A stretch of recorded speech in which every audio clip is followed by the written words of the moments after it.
Okay, hello students, मैं हूं Matthews Gamit और आज हम देखने वाले हैं सेकंड पार्ट चैप्टर नंबर 3 का जो रह गया था। तो हम देख लेते हैं। यहाँ पे फ़ोटो देख के हमको पता चल जाता है कि ये जो फ़ोटो है वो किसका है, जो पानी में तैरते हैं, है ना, पानी के अंदर जाते हैं और पीछे जो डब्बा जैसा लगा है वो बोतल होती है, उसमें ऑक्सीजन होता है और वो वहाँ से ऑक्सीजन लेता है जब वो दरिया के अंदर नीचे तक जाता है ना। आपने एक कहानी या पोएम सुनी होगी, कोशिश करने वालों की हार नहीं होती, ऐसा आपने पोएम वगैरह सुनी होगी। उसमें ऐसे वाले मोती ढूंढने के लिए जाते हैं, क्योंकि मोती को ढूंढने का बहुत आसान तरीका नहीं है ना। मोती को बहुत ही खोजना पड़ता है, दिन रात एक करके दरिया में घूमना पड़ता है। दरिया में घूमना कोई यहाँ पे बाजार में घूमने जैसा नहीं होता है, क्योंकि वहाँ पे मछलियाँ होती है, स्नैक्स होते हैं और भी जानवर हो सकते हैं, या आके हमको निगल गया तो ऐसा सब कुछ होता है। फिर भी वो रात में दिन में उनको बैटरी लेके ढूंढते हैं, है ना। तो यहाँ पे एक स्कूबा डाइवर अपना जो एक्सपीरियंस है वो कैसे यहाँ पे हमको दिखाता है वो हम देखने वाले हैं। तो चलिए स्टार्ट करते हैं। यहाँ पे जो रेड लाइन्स हो मैं रीड करूँगा। मैं ऑलरेडी आपको मैंने बता दिया है कि जो ऑक्सीजन के लिए बोतल होती है उनको स्पेशल सूट पहनना होता है, और जो ब्रीदिंग इनहेल एक्सेल वो उनकी वजह से करता है ना। क्योंकि पानी में अगर हम ऑक्सीजन लेके नहीं जाते तो हम मर जाते हैं, है ना। मछलियों की तरह हम नहीं हैं, है ना। तो आगे डायरेक्ट हम देखते हैं उनका जो एक्सपीरियंस दिया है वो हम देखते हैं। यहाँ पे लिखा let's read a scuba diving experience. चलो हम रीड करते हैं। Some people are scared to try scuba dive. कुछ पीपल क्या करते हैं, डरते हैं, स्कूबा डाइविंग करने से डरते हैं, स्पेशली लड़कियां, है ना। लेकिन अभी बहुत डेयरिंग वाली लड़कियां होती है जो बहुत कुछ कर सकती हैं, है ना। तो यहाँ पे लिखा है कि बहुत लोग, सम पीपल, कुछ लोग डरते हैं स्कूबा डाइव करने के लिए। Some people love this spot and always find the excuses to go somewhere only to dive. कुछ लोग बहुत ही प्यार करते हैं, कुछ लोग बहुत ही प्यार करते हैं और एक्सक्यूजेस ढूंढते हैं कि चलो डाइव करने जाना है, कहीं ना कहीं हम डाइव करने जाना है ना। किसी को बहुत पसंद आता है तो किसी को बिल्कुल भी पसंद नहीं आता। It is spot has some similarities with my favourite fruit durian. Either you love it or you hate it or just don't have the courage to try. ये एक्सपीरियंस जो राइटर है वो ऐसा कहता है कि ये जो ऐसी गेम है, ऐसा स्पॉट है जिसको एक सिमिलरिटीज है। कौन सा फ्रूट, ड्यूरियन, मतलब ड्यूरियन जो फ्रूट होता है उनको वो स्कूबा डाइविंग से कंपैरिजन करता है कि ये उनके जैसा ही है। या तो लोग उनको बहुत पसंद करते हैं या तो उनको हेट करते हैं, नफरत करते हैं, और या तो वो छोड़ देते हैं, उनको करेज नहीं होती ये ट्राई करने की, है ना। हर किसी के में करेज नहीं होती, क्योंकि अंदर तक जाना है, स्नैक्स आते हैं, मछलियाँ तरह तरह की आती हैं, शार्क भी आ सकती है, ऐसा डर रहता है ना। या कहीं पे गुम हो गए या तो गुम गए के मर जाएंगे तो ऐसे डर रहता है। तो आगे क्या लिखा है, I had been thinking to take a course on scuba dive months ago but wasn't sure as I am scared of snakes, sea snakes, think about it make me sick and all frighten. जो scuba diver है, जो writer है, वो ऐसा think कर रहा था कि मैं कुछ मंथ के लिए मैं कोर्स करूँगा, उसमें आपको उनको ट्रेनिंग दी जाएगी कि कैसे डाइव करना है, कैसे अंदर जाके ये सब करना है, देखना है, और सूट कैसे पहनना है, उसके जो प्रोसेस होगी वो कैसे क्या करना है। तो ट्रेनिंग लेनी पड़ती है पहले। अगर ट्रेनिंग नहीं ली और अगर आपको स्काई डाइविंग करनी है, ट्रेनिंग नहीं है कि पैराशूट कैसे खींचना है, क्या करना है, तो सीधे नीचे आके पटक जाएंगे हम लोग, है ना। विमान से हमको ऐसे छोड़ देंगे, है ना, हेलीकॉप्टर से छोड़ देंगे तो हम मर जाएंगे नीचे आके। तो उसके लिए क्या करना होता है, ट्रेनिंग लेनी पड़ती है। लेकिन वो श्योर नहीं था, ऐसा लिखा यहाँ पे। क्यों? क्योंकि वो सी स्नैक से डरता था। जो सांप आते हैं, दरिया वाले सांप आते हैं, उनसे डरता था, और वो उनको देख के डर के वो सीक हो जाता, बीमार हो जाता था, ऐसा यहाँ पे लिखा है। वो ऐसा थिंक करता था कि उनको देखेगा, उनसे डर के वो सीक हो जाएगा, मतलब बीमार हो जाएगा। But then I was so curious why people love it is love it so much.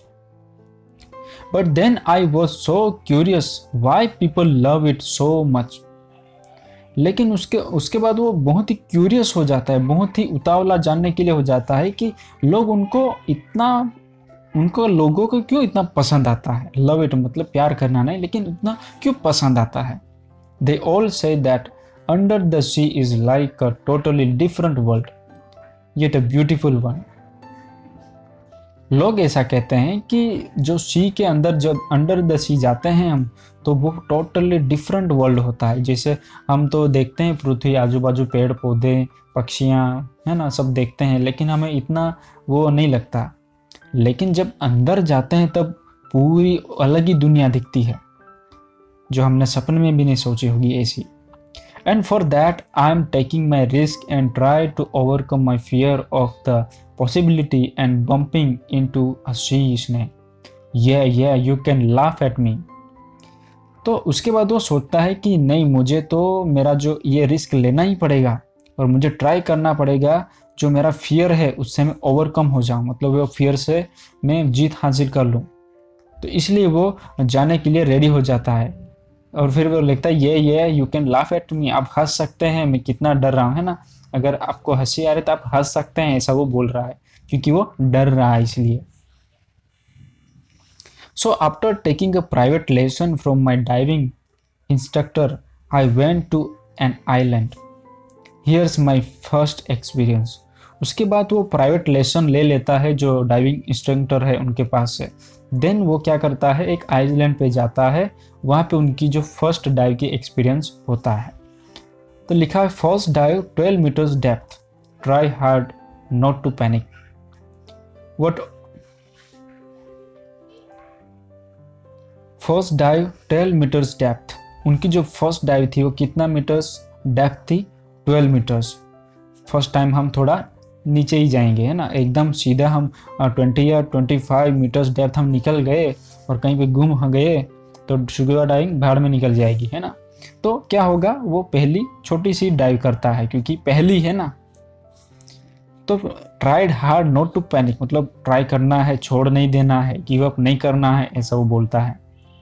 What the hell I am doing, I said to myself. वो कहता है कि अरे मैं क्या कर रहा हूँ, कौन सा व्हाट द हेल, ऐसा मतलब ये एक कहने का स्टाइल होता है इंग्लिश में कि what the hell I am doing, अरे मैं क्या कर रहा हूँ, ऐसे वो अपने आप को कहता है। What if something had happen, फिर वो सोचता है कि अगर कुछ हो जाएगा तो, अगर यहीं कहीं से वेल आ जाएगी, शार्क आ जाएगी तो ऐसा वो सोच रहा है। But I kept a positive thought, लेकिन वो क्या करता है, पॉजिटिव थॉट रखता है, कुछ अच्छा ही होगा, बुरा तो बिल्कुल नहीं होगा। It is going to be a wonderful experience, और वो बहुत ही वंडरफुल एक्सपीरियंस अनुभव होने जा रहा था। Just do it, then I sinked myself and went down deeper and deeper. देन वो कहता है अपने आप को कि जस्ट डू इट, अभी करना है, छोड़ना नहीं है, ऐसा वो कह के वो डुबकी लगाता है और वो नीचे जाता है, नीचे, डीपर एंड डीपर मतलब दरिया के अंदर नीचे जाता है। I could feel my heart beats fast and my ears hurt as I went deeper. और वो कहता है कि जैसे वो नीचे जा रहा था, उनके जो दिल की धड़कनें बढ़ गई थी, ऐसा बहुत ही जोर से बढ़ गई थी, क्योंकि वो डर रहा था, डर लग रहा था। और वो जैसे अंदर जा रहा था, उनकी जो ईयर से वो भी हर्ट हो रहे थे, ऐसा बोल रहा है। Following my dive instructor I equalise my ear often until I felt comfortable to explore the underwater sea. और जैसे वो नीचे जा रहा होता है तो वो उनके कानों को इक्वलाइज करने की कोशिश करता है, जैसे कि उनको कंफर्टेबल लगे, क्योंकि उनके जो कान है वो दुख रहे हैं। तो जब तक वो अंडर वाटर सी तक निकल नहीं जाता तब तक वो ऐसा इक्वलाइज करता है, उनको सरखे करता है। Suddenly all around me was green, और जैसे वो नीचे तक चला जाता है, सडनली वो आजू बाजू देखता है कि पूरा हरा भरा है। It felt like living in a green world really, और जैसे वो ऐसा लग रहा था कि वो पूरा एकदम ग्रीन वर्ल्ड है ना, ये पृथ्वी वाला वर्ल्ड नहीं, हो नीचे का अलग ग्रीन वर्ल्ड है, ऐसा उनको लग रहा था। रियली, ऐसा सच में ऐसा कह रहा है। As far as I could see everything was green, और जहाँ कहीं भी उनकी नज़र पहुँच रही थी वो पूरा ग्रीन ग्रीन दिख रहा था। I saw some corals big ones, some of them look like giant mushrooms. और जब तक वो यहाँ पे देखता है तो वहाँ पे देखता है कि वहाँ पे कॉरल्स जो है, कॉरल्स मतलब जो अंदर स्टोन होते हैं बड़े बड़े, है ना, सब्सटेंस होते हैं, तो वो कैसे लग रहे थे, जैसे वो बड़े एकदम जायंट मशरूम है ऐसा लग रहे थे। I saw some sea urchins too and lot of fish hiding in the sand, और वो देखता है कि बहुत सारे अर्चिन्स मतलब एक सी एनिमल्स होता है, वो भी बहुत सारे वो देखता है, और कुछ मछलियां हैं वो सैंड में छुप रही है ऐसा वो उनको दिखाई देता है। I was enjoying the scenery all around me until my instructor waved at me with her hand holding a pink fin. और वो बहुत ही एंजॉय कर रहा था, जो सीनरी उनके आजू बाजू दिख रही थी एकदम हरा भरा, जो जायंट मशरूम जैसे दिख रहे हैं, मछलियाँ थी और तरह के जीव जंतु होंगे अंदर, है ना, कीड़े मकोड़े हर तरह के होंगे, कीड़े मकोड़े नहीं लेकिन जो दरियाई में रहने वाले कुछ अजीब जानवर उनको दिख रहे होंगे, तो वो ऐसा सब एंजॉय कर रहा है ऑल ओवर। और जब तक उनका जो इंस्ट्रक्टर है वो ऐसा वेव नहीं करता है ना, हाथ नहीं दिखाता, तब तक वो एंजॉय कर रहा है। तो वो जब वेव कर रहा होता है उनके हाथ में क्या होता है, पिंक फिन होता है। पिंक फिन होता है, फिन मतलब जो पैरों के साथ लगाते हैं, है ना, जो तैरने के लिए या बैलेंस बनाने के लिए हमको अच्छा रहता है, वो देखता है। What that fin looks familiar, उनका जो पैर से निकल गया हुआ जो फिन है वो किसके पास चला गया है, इंस्ट्रक्टर के पास चला गया, और वो उनको वेव कर रहा है कि वो कह रहा है कि तुम्हारा पैर से जो फिन है वो निकल गया है ना, मछलियों के पीछे होता है वैसा, जो स्क्यूबा डाइवर उनको भी लगाना पड़ता है, तो वो निकल गया ऐसा। तो वो देखता है वो फेमिलियर जैसा लग रहा है, देखा देखा सा लग रहा है, ऐसा उनको लग रहा है कि देखा देखा तो लगेगा ही ना, क्योंकि उनके पैर का ही है। वो सोच रहा है I thought and yes that's my fin, और वो सोचता है कि अरे ये तो मेरा ही है, ऐसे वो बोलता है। हा हा हा। I didn't realise that my right fin manage to release itself from my right foot. उनको फिर बाद में रियलाइज होता है कि ये तो मेरे राइट पैर में से ही निकला हुआ, रिलीज किया हुआ फिन है। I was almost chalk from laughing with the regulator I was almost choked from laughing with the regulator on and the mask attached on my face। और उनको हंसी आ जाती है ना, उनके साथ जो सब पाइप वगैरह मुंह में होता है, अटैच होता है, फेस भी पूरा ढका होता है क्योंकि मास्क जैसे वो पहनते हैं ना, पूरा शूट होता है, वो सब अटैच है, फिर भी उनको हंसी आ गई ऐसे वो बोल रहा है। So that was the first dive, तो वो थी पहली डाइव, है ना। उन्होंने एक्सपीरियंस बताया कि उनको कैसा लग रहा था। In total we dove 5 times in 2 days, उन्होंने 2 दिन में 5 बार डुबकी लगाई थी, है ना, डाइव किया था। Manage to dive up to 18 metres depth, और उन्होंने 18 मीटर्स तक डेप्थ में अंदर तक उन्होंने डाइव किया था, ज़्यादा से ज़्यादा। The next dives were smooth and for sure I did not lose my fin। वो कह रहा है कि अभी नेक्स्ट डे है, उसका दूसरा दिन है, तो उनकी जो डाइव्स है वो कैसी थी, स्मूथ थी, क्योंकि पहले वो डर रहा था कि स्नैक्स वगैरह आ जाएंगे, तो अभी वो क्या कह रहा है, अभी वो स्मूथ है, और वो कह रहा है कि मैं श्योर, मैं खातिरी से कहता हूँ कि जो मेरा फिन खो गया था वो अभी नहीं, दूसरी बार नहीं खोएगा, हैं करके वो हंस रहा है। Was so happy to see different types of fish swimming in front of me as if I was invisible। और वो कह रहा है कि बहुत ही वो नज़ारा बहुत ही वंडरफुल था, है ना। बहुत टाइप की जो मछलियाँ थी वो मेरे आगे पीछे घूम रही थी, मुझे ऐसा लग रहा था कि मैं इनविजिबल हूँ, मैं दिखाई नहीं दे रहा हूँ मछलियों को, क्योंकि वो आगे पीछे से, आंखों के सामने से एकदम नज़दीक से वो गुजर जाती होगी, इसलिए वो कह रहा है कि जैसे मैं इनविजिबल हूँ ऐसे वो घूम रही थी। The sea definitely looks beautiful under water and it really amazed me to realise that there are thousands of creatures living under the sea peacefully. और उसको बाद में रियलाइज़ होता है कि डेफिनेटली खरेखर ऐसा बोल रहा है कि बहुत ही ब्यूटीफुल नज़ारा होता है अंडर वाटर, जहाँ पे जो थाउजेंड्स ऑफ हज़ारों के जो क्या बोलते हैं, हज़ार टाइप के वहाँ पे क्रीचर्स रहते हैं, एनिमल्स रहते हैं, जो सी एनिमल्स होते हैं वो रहते हैं। एकदम पीसफुली वो घूम रहे होते हैं, इधर उधर जा रहे होते हैं, ऐसा वो बोल रहा है ना। तो ये देख के उनको एकदम अमेजिंग फील होता है, ऐसा वो कह रहा है। It was indeed so peaceful down there, so quiet. All I could hear was only my breathing in, breathing out, while enjoying the green world and its inhabitants around me.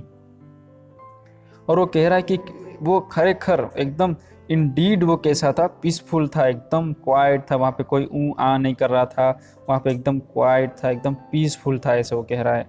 Only उनको क्या सुनाई दे रहा था, उनकी जो breathe है, जो सांस ले रहा था, breathing out and breathing in, मतलब सांस बाहर ले रहा था, अंदर ले रहा था, वही खाली उनको सुनाई दे रहा था, बाकी उनको कुछ भी सुनाई नहीं दे रहा था। जब वो सब ग्रीन वर्ल्ड को एंजॉय कर रहा था, जो उनके जो हैबिटेट्स है, मतलब उनके जो रहठान है, रहने की जगह है, वो सब वो देख रहा था तब। तो इतना ही लेसन है, बाकी हम नेक्स्ट पार्ट जो है, जो सचिन तेंदुलकर के बारे में है और एकलव्य के बारे में है, जिन्होंने अंगूठा दान में दे दिया था। आपने थोड़ी बहुत तो कहानी सुनी होगी, तो वो बहुत ही इंटरेस्टिंग दोनों टॉपिक्स है, वो हम नेक्स्ट वीडियो में डिस्कस करने वाले हैं। तो फिर मिलेंगे, तब तक अपना ख्याल रखना, बाय बाय।